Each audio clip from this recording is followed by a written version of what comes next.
আমার ভীষণ জানতে ইচ্ছা করে আমি আপনার কি এমন ক্ষতি করেছিলাম যে আপনি আমাকে এইভাবে ঠকাইছেন।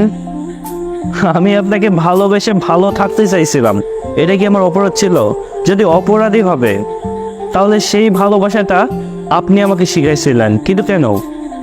তবে আজ এত ভালোবাসার পরেও কেনই বা দূরে সরাই দিছেন?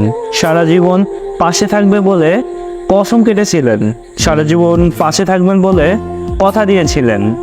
আজ কোথায় গেল আপনার সেই ওয়াদা, আপনার সেই কসম, আপনার সেই মিথ্যা কথা দেওয়ার প্রতিশ্রুতিগুলো?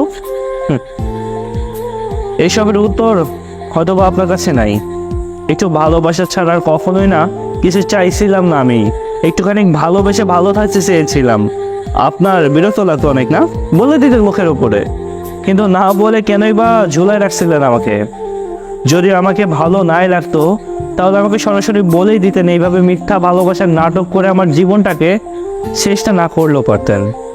একটা কথা আমি বলি, আমি আপনাকে না কখনোই ক্ষমা করবো না যদি আপনি ভাবেন যে অন্যান্য প্রাক্তনের মতো আমিও আপনাকে সময় মতো ক্ষমা করে দিব। এটা আপনার ভুল ধারণা। এতটা ভালো মন নিয়েও না আমি জন্মাই না এই পৃথিবীতে। আপনাকে আমি কখনোই ক্ষমা করব না। আমার এই আনন্দময় জীবনটাকে আপনি নষ্ট করে দিয়েছেন, আমার ভালো থাকাগুলোকে নিজের হাতে নষ্ট করছেন, ভালোবাসার শিখায় সেই ভালোবাসাটাকেও কেড়ে নিয়েছেন। কি ভাবতেছেন ভালো থাকবেন আপনি? ভালো থাকেন আপনি।